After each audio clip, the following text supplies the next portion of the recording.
Autoridades, professores, estudantes, senhoras e senhores, bom dia. Eu agradeço imensamente a oportunidade, um convite, para mim, de modo particular, é um motivo de grande satisfação, porque eu devo a essa universidade, a Universidade Federal do Rio Grande do Sul, toda a minha formação. Eu entrei aqui em 1981 e saí em 1991. Então, foram 11 longos anos trilhando esses espaços. Então, é um motivo de orgulho, motivo de grande alegria retornar. Nós vamos, nos próximos 40 minutos, 45 minutos, que nos foi dado pela organização, trazer uma reflexão sobre esse tema, clima, educação, desenvolvimento sustentável, mas, acima de tudo, chamar a atenção para o papel da ciência, da tecnologia, da inovação. Não vou me ater aqui às questões científicas de fundo, às incertezas científicas, isso certamente o professor Oswaldo trará com grande profundidade, não vou fazer grandes relações com eventos severos, até o ponto de desastres naturais, tampouco vou ficar falando sobre a vulnerabilidade, sobre os impactos das mudanças do clima na agricultura. Tenho absoluta certeza que o colega Ângelo Massanhan, da EPAGRE, abordará esse tema. Então, qual será especificamente a temática ou o tom da minha fala nesse fórum?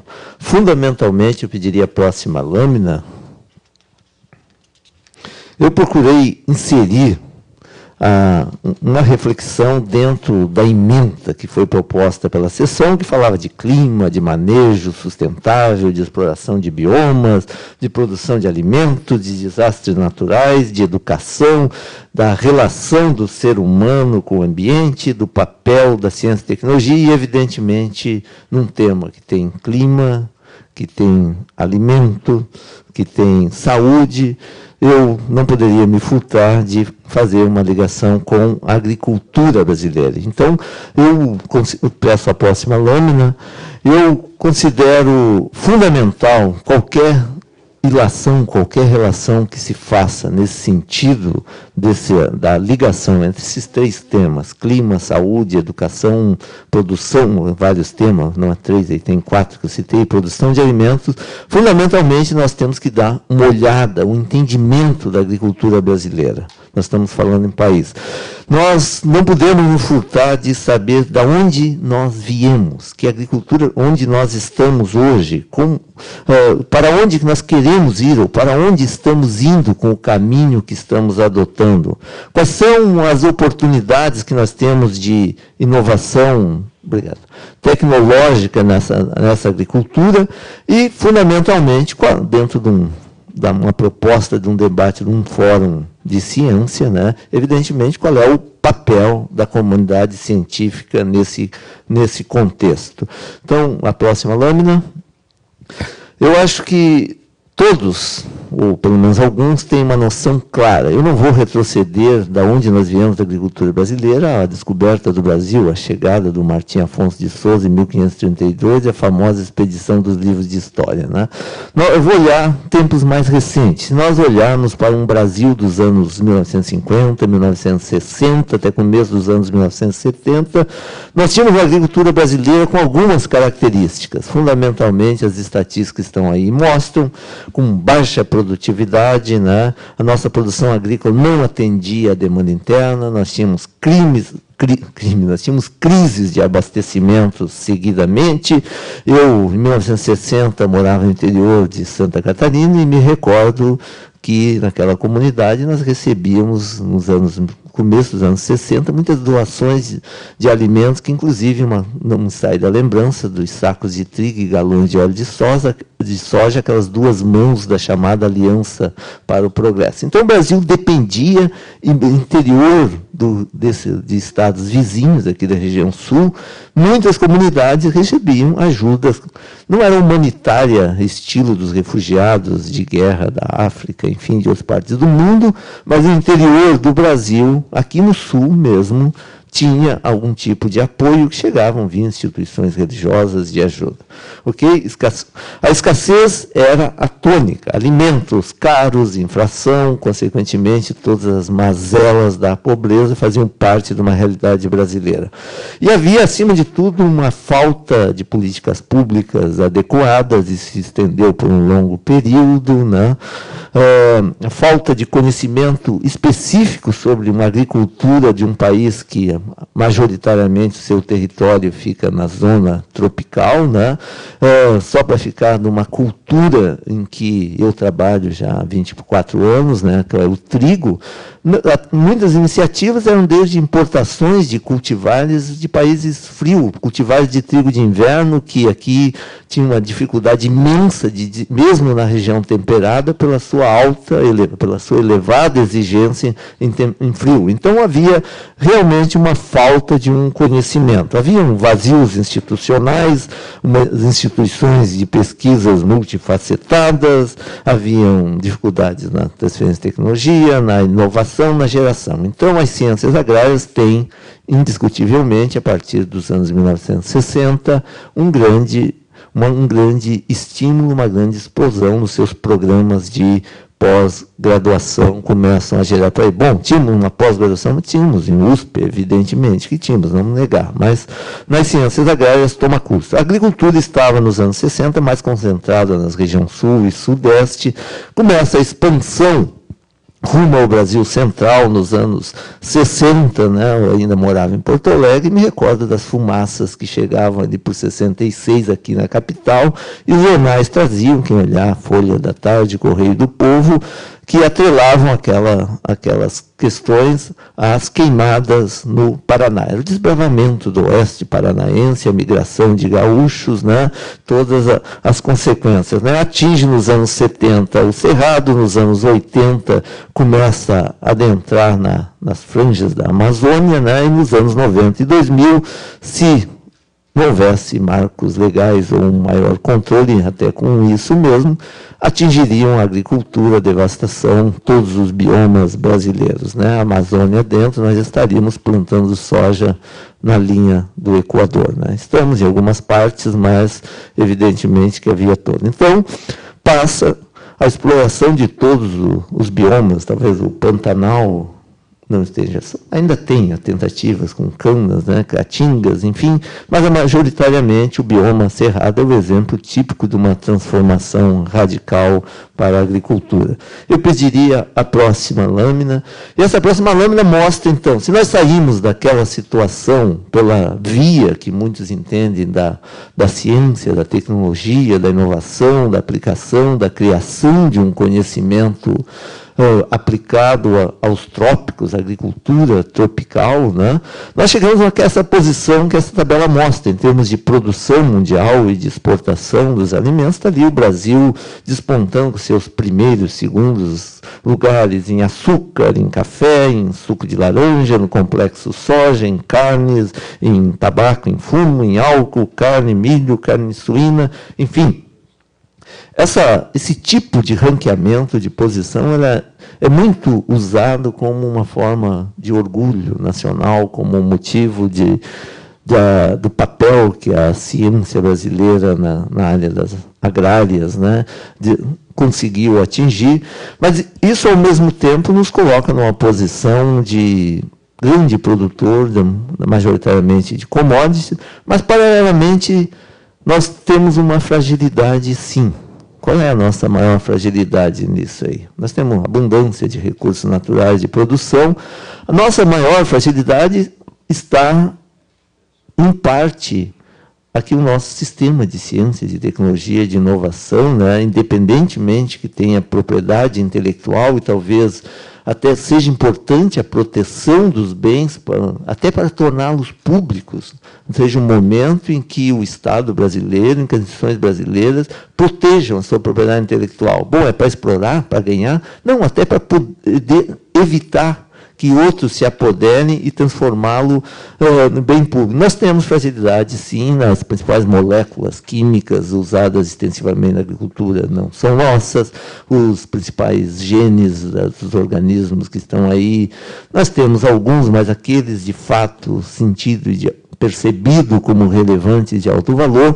Então, apesar de todas essas posições, e nós podemos ver isso em 2008, né, naquela crise com os preços, a própria logística de distribuição, de produção dos fertilizantes, lembram?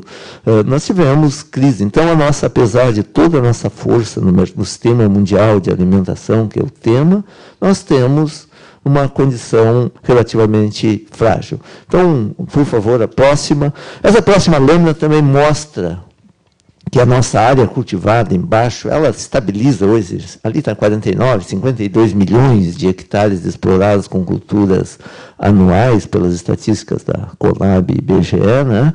Mostra um crescimento na produção. Então, o que essa figura busca? Quanto a produção cresce astronomicamente, a área ocupada. Isso demonstra ganhos em eficiência, ganhos em produtividades, e a maioria das instituições de ciência e tecnologia, a FEPAGRO aqui no Rio Grande do Sul, a EPAR no Santa Catarina, o IAPAR no Paraná, o IAC em São Paulo, a EPAMIG em Minas e a Embrapa em nível nacional, costuma se rotular graças ao seu papel, à sua criação, pelo caminho da ciência, da tecnologia e da inovação. Certamente que tem muito disso aí, né? E a principal consequência, eu pediria, a próxima lâmina, que já está na tela, é o que nós podemos perceber, né? A abundância na produção, a oferta maior de alimentos, certamente que tem um benefício social, tem reflexo com as políticas públicas, particularmente pós-anos 2000, né, de incentivo de baixa do preço dos alimentos. Por hora vivemos um ponto um pouco de alta em alguns produtos, particularmente, mas a tendência geral é inconfundível, é inegável pelo valor da cesta básica, que essa elevação da produção, com todas as consequências que não podemos tapar os olhos, ambientais, consequências sociais em alguns aspectos de exclusão em alguns pontos, né? Ela teve esse papel, tem o seu reflexo no indicador agregado. A próxima lâmina. E isso é a mesma outra forma muito usada para mostrar que esse ganho. Então, a produção brasileira, fundamentalmente, a sua competitividade no mercado mundial de alimentos, foi em cima de ganhos de produtividade. Vamos à próxima lâmina, por favor. Isso leva a essa imagem. Essa imagem correu o mundo. Num primeiro momento, foi capa até de uma publicação do Ministério das Relações Exteriores, na época, de várias revistas. Ela é olhada de várias formas. Como é que a maioria que está aqui olha essa imagem, ou alguns olham? Nós podemos olhar, nossa, que agricultura maravilhosa, que personifica o processo do colher e plantar, alta intensividade, né? Outros já preocupados, olhem, esse é do bioma cerrado, que fim levou a biodiversidade, a mata. Então, tem os dois lados, não necessariamente. Isso mostra realmente um processo agrícola de grande competitividade, de altos insumos, de alta tecnologia, por um lado, e, por outro, não pode passar imune que, para se chegar a isso, há um custo ambiental, há um custo social, há um custo de algumas coisas, e talvez muito daquelas espécies que nós enxergamos, né, o mundo invisível, microscópico, que tem outros os papéis. Mas, independente disso, né, de um primeiro momento, essa imagem mostrou pujança do Brasil, em seguida já vem internacionalmente, né, desde as propostas de taxação, enfim, criação de algumas barreiras, porque esse tipo de agricultura talvez não fosse. Há caminho. Esse possivelmente não é o único caminho, mas é o caminho que está hoje dentro de uma economia voltada à produção, ao ganho, cumpriu o seu papel e cumpre o seu papel na economia brasileira, nossa agricultura, né? Então, mesmo que não ficamos cegos, deslumbrados com essa imagem, não podemos negar a sua importância. Então, essa imagem, eu coloco ela porque ela reflete uma das questões que nós chegamos, na próxima lâmpada, por favor, que nós queremos discutir fundamentalmente, né? Claro que toda a agricultura brasileira não é aquilo ali, há muito mais. A agricultura brasileira é muito maior que aquele sistema altamente intensificado de tecnologia. Então, se discute, se hoje nós chegamos àquele extremo de tecnologia, temos dificuldades tecnológicas, temos um sistema eficiente, né?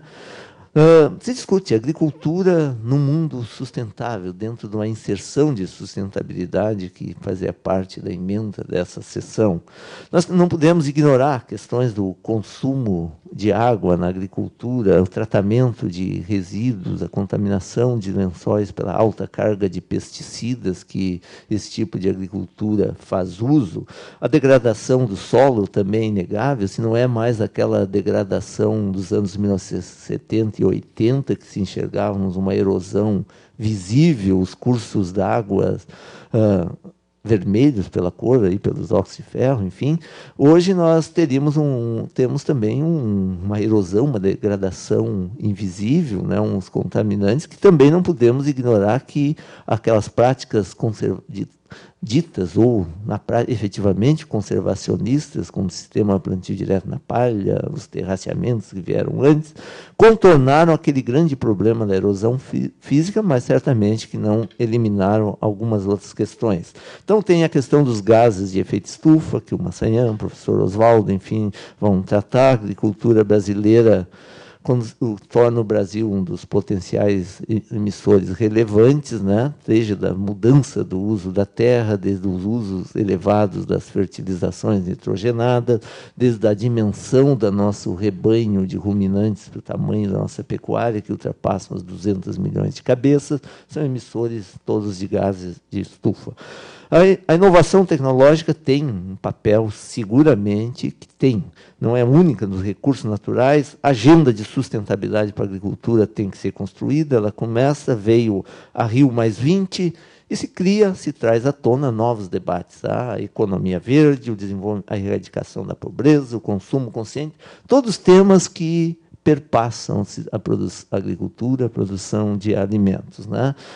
Falamos muito, e a economia verde é a solução, desde que não seja a velha economia travestida de verde, talvez seja a solução. Ela, acima de tudo, ela cria novas oportunidades de negócios, né? Então, surge importante, mesmo que muitos acham que a Rio+20 não cumpriu, não sei o que se esperava, é difícil, acho que cumpriu o seu papel em reforçar, em ratificar compromissos, ou pelo menos intenções, né? São mais intenções que compromissos, e leva a essa situação. O próximo. O Brasil, particularmente, apostou muito, e as políticas públicas estão naquelas 4 linhas, que vem desde a COP15, né? Que são ali na recuperação de pastagens degradadas. Falam, sei lá, em 15 milhões, né, de investimentos, linhas de crédito, a intensificação pela integração do sistema lavoura, pecuária e florestas, né, as coisas que antes se faziam isoladas pode ser otimizada, o sistema plantio direto na palha, uma melhor qualificação, enfim, a fixação biológica, aí, fortes investimentos públicos na questão da fixação, retomar algo que foi relativamente até abandonado. Se nós pensarmos quando estávamos na faculdade, né, se falava muito na fixação biológica, em soja em especial, coisa que hoje, na busca da produtividade elevada, se olha com outros olhos, e as propostas de aplicação de fertilizantes nitrogenados e o uso em soja já é uma realidade, uma cultura que ocupa 23, 24 milhões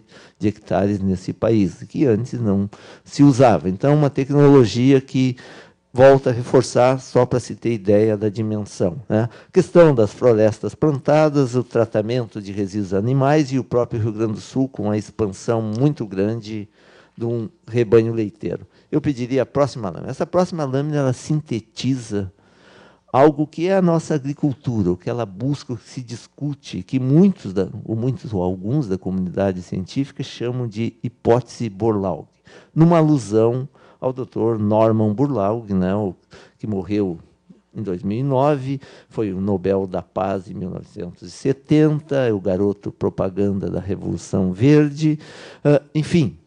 Independentemente de que o movimento ambientalista, pegar um livro da Vandana Shiva, ela execra o Dr. Borlaug, outros o idolatram. Enfim, é um prêmio Nobel que esteve muitas vezes no Brasil, uma pessoa de fácil acesso, em Passo Fundo foi diversas vezes, reunião de trigo, então poucos de nós têm oportunidade de conversar com alguém que tem um título como esse, um prêmio galardoado com o Nobel. E o Dr. Borlaug tinha suas visões contestadas, odiadas por muitos, exatamente por esse período da história da agricultura mundial, 1961 até 85, que se entende como Revolução Verde, né, que com seus benefícios, malefícios, foi criada num período da Guerra Fria, havia preocupação de um lado com a expansão comunista, no outro, havia todos os contornos como o uso da propaganda, mas cumpriu um papel na inovação. É óbvio que não se pode olhar para ela sem uma análise crítica, mais social da questão, né? Teve seus malefícios e muitos benefícios também. Bom, mas o caminho que nós estamos tomando não difere da proposta dos grandes debates do Borlaug, que é qual as duas saídas num mundo que atingirá 9 bilhões de pessoas, logo ali adiante, antes da metade desse século, né? Nós temos dois caminhos: produzir alimentos, intensificar, produzir mais na mesma área, ou expansão de área. Então, essa questão é um grande dilema, e até hoje eu acho que, dentro da ciência, né, essa hipótese colocada pelo Dr. Borlaug do caminho da intensificação não pôde ainda, com argumentos robustos, ser rejeitada. Devemos e nos esforçamos para rejeitá-la, que o caminho, como toda boa prática científica, mas ela representa aquelas máquinas e ela ainda parece que é o caminho que ganha. A intensificação, a integração de sistema, lavoura, pecuária, floresta, elevação da produtividade, a busca disso aí, tudo está dentro do contexto apregoado por ele. Os dois caminhos são esses. Ok? O próximo. Mas, mais do que isso, o papel da comunidade científica, né? Eu tenho dificuldade de enxergar a tela, por isso peço até desculpa pela toda hora movimentando. Mas aí entra a grande questão e a responsabilidade e um papel que a comunidade científica tem, e eu trago a reflexão. John Paciura é um fisiologista do CSIRO, a instituição similar à Embrapa na Austrália. Embrapa Brasil, CSIRO na Austrália. Em 1977, ele escreveu um instigante artigo que quem leu, porque ele diz que compete à comunidade científica fazer grandes descobertas. Esse é apenas um lado. O outro lado é fazer grandes descobertas, mas descobertas úteis. Não bastam apenas descobertas e inovação. Então, o Paciura destaca, nesse seu artigo de 1977, a questão de como, nas ciências agrárias, dar uma utilidade às descobertas. E a principal dificuldade dos programas de pós-graduação,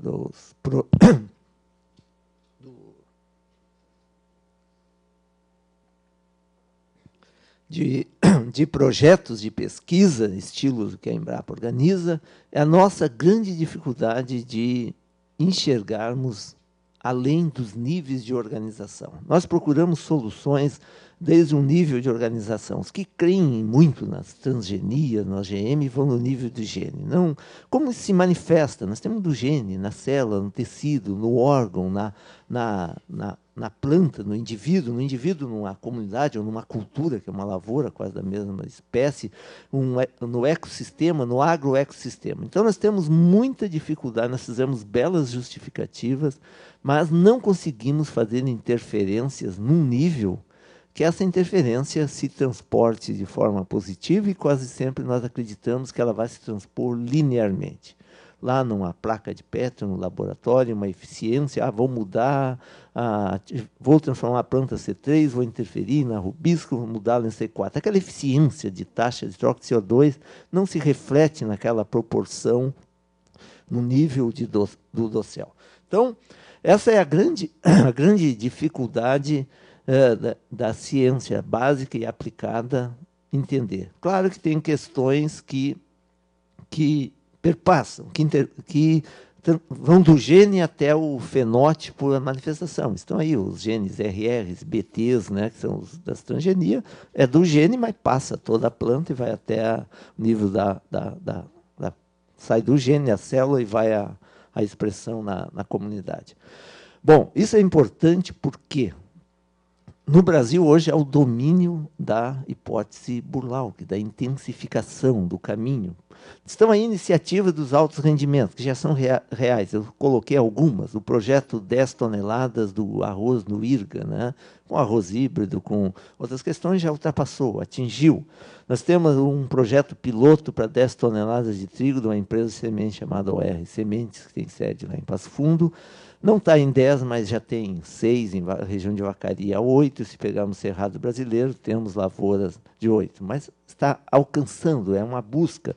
Nós temos uma proposta no Reino Unido, né, do projeto 2020 do trigo, ou seja, em 20 anos, elevar a produtividade de um país que está em 6, 8 toneladas para 20 toneladas. Então, são todas propostas calcadas em cima de alto uso de tecnologia, de intensificação. Nós temos aqui, bem perto de nós, o Comitê Estratégico Soja Brasil, com seus concursos de competitividade, que já estão ultrapassaram as 100 mil sacas. É evidente que envolve 20, 30 aplicações de fungicidas, inseticidas. Então, são todos concursos ou desafios voltados à intensificação.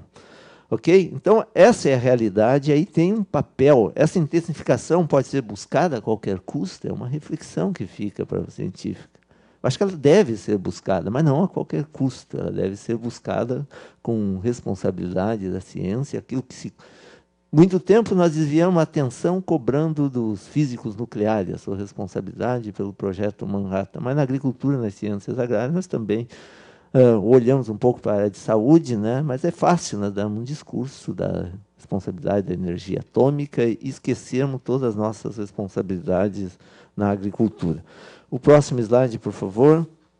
Então, aí essa figura que eu construí uns anos atrás, ela busca exemplificar isso, que essa questão da sustentabilidade, que nós tanto falamos, né, o desenvolvimento sustentável, mas que, em essência, é mais aquela definição de usar hoje os recursos, atendendo a sociedade, sem comprometer as necessidades futuras, são mais de exortação moral do que propriamente uma estrutura conceitual que nos permita botá-la em prática.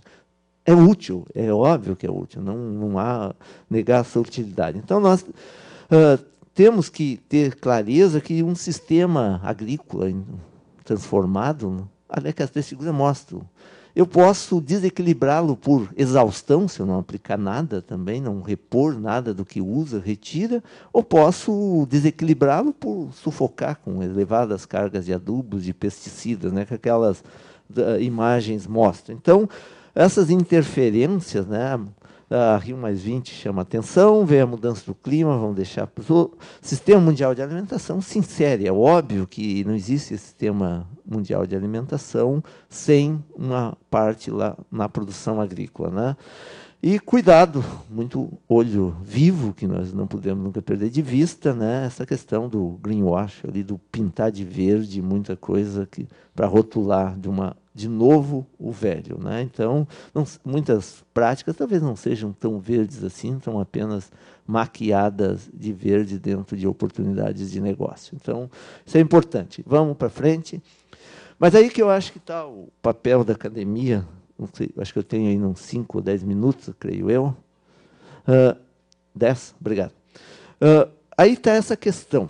E aí o papel da universidade, o papel das academias de ciência, né, nesse grande debate do comportamento humano, seja condicionado por genética ou seja condicionado por cultura. Eu vou retomar, é questionável, é polêmico, alguns idolatram, outros refutam, né? Em 1976, tem aquele livro muito antigo chamado Gênio Egoísta. Ali dentro, Richard Dawkins, né, cria uma nova expressão como unidade de informação que é ligada à memória e chamou de meme, numa contraposição do gênio. É a herança cultural, as unidades de informação.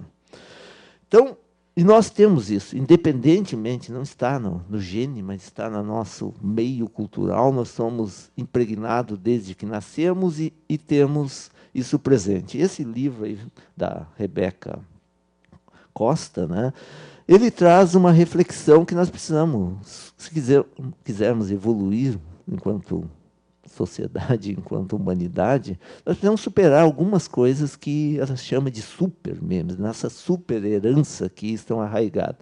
Essa questão da oposição irracional. Em geral, nós somos contra. Vem uma proposta de governo, nós somos contra. Não vem um plano, um código florestal, somos contra. Mas, em geral, não temos uma alternativa coerente. Claro que eu estou falando, tem regras, tem exceções, não é um comportamento único, né? O mundo é mais diversificado. Muitos senhores têm absoluta certeza que têm suas opiniões. Mas nós temos essa tendência de ser contrário. Bom, convidaram aquele Gilberto, podia ter convidado outro, é melhor, é contra. Nós temos essa questão da oposição irracional, a personalização da culpa, mais do que propriamente o entendimento dos acontecimentos, nós gostamos de achar um culpado que falhou, apertou o botão na hora errada. Então, nós temos parece uma necessidade de sempre encontrar alguém para responsabilizar, que não necessariamente é o mais importante, né? E aí sim nós temos um papel, naquele terceiro, as falsas analogias.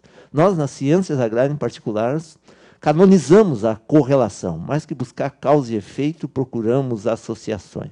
E qualquer um com um curso mais simplista, mais introdutório de estatística, sabe que a coisa mais fácil do mundo é encontrar associações entre coisas que não têm nada a ver, aumentar o número de passofundenses vivendo em Porto Alegre com a elevação da produtividade da soja, coisas que não têm relação de causa e efeito. E nós temos nossas revistas científicas das ciências agrárias, vou me ater ao nosso território, estão, claro que tem muitas coisas de ponta, mas estão cheias, durante um período dominou fortemente a correlação. Então, e muitas dessas analogias que nós fizemos para explicar, e podem ser fácil, poderia fazer analogias, por exemplo, mudança do clima.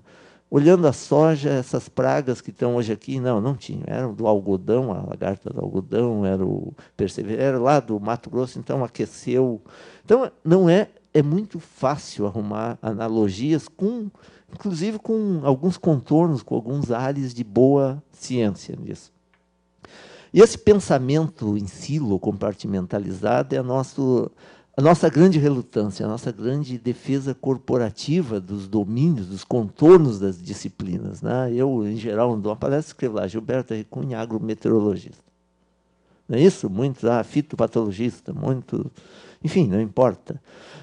Aqui tem muitas áreas e eu estou limitando. Mas nós temos uma defesa arraigada dos nossos territórios de pensar com ferramentas que, em geral, as grandes questões, elas permeiam, elas não estão ligadas a um único domínio do conhecimento. Vamos pensar, a descoberta da estrutura do DNA é química, é física, é biologia, é físico-química, é bioquímica. Tem um pouco de cada coisa, né? Então, essas questões e essa crença na economia como a grande salvadora, a mão invisível do mercado, nós também temos que olhar. Não vamos ignorar, porque move o mundo. Vamos para frente, vamos encerrando. Essa questão dessa discussão, dessa ligação entre o que é sustentável e o que é insustentável nas nossas práticas de exploração dos biomas, que é um tema na agricultura, realmente... Nem tanto a intensificação, nem a extensificação, mas é muito difícil uma conciliação em discussões. Por quê? Porque se usa quase sempre a retórica da dominação. Eu cito aí 3 livros clássicos nesse sentido de conciliar áreas, né? Que a primeira grande conciliação e exitosa foi entre a genética com a evolução, do Obzhansky, né? Que surge o neo-darwinismo, né? Darwin não tem o gene, não tem Mendel, né? Mendeliano. Nós temos o Irving Schorer, que em 44 faz aquele livro seminal, que tem erros ali, quem lê ele hoje do que é vida, né? Mas ele estimula, ele liga a física e a biologia, a física e a química, vou dizer que a vida é física e química, e desemboca na descoberta do DNA dos genes. Então, faz uma grande conciliação entre 2 áreas aparentemente distantes, né? É um livro importante. Lido hoje, vamos encontrar os erros, mas foi uma proposta. E nós tivemos, em 88, esse Consiliência do grande biólogo de Harvard, o Edward Wilson, que ele falha, ele tenta unir as ciências sociais e as naturais e as biológicas. E por que ele falha? Ele falha porque ele tenta dar um ar de superior entre as humanidades e as ciências sociais, ele tenta dar aquele rotula de ciências duras como se fossem as donas da verdade ou tivesse um quê de superioridade. Então, esse é um livro que fracassou porque buscou uma retórica de dominação das ciências naturais sobre as sociais e humanidades. Ok?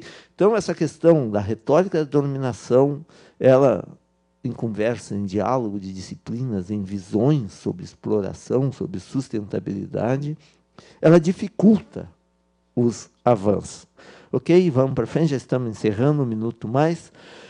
E toda essa conversa leva a essa reflexão que eu adaptei de uma que era bem mais simples, lá do tempo e clima, e ninguém faz nada com isso, né?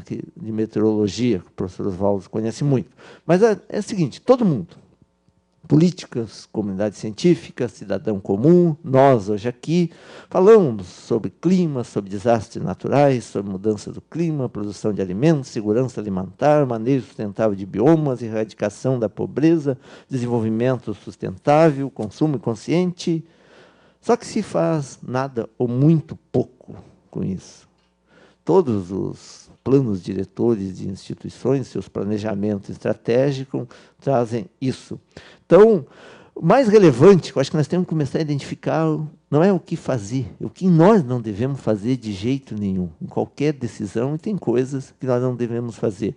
Bom, abandonar todo o controle, plante onde quiser, podemos desmatar tudo. Claro que não devemos fazer isso.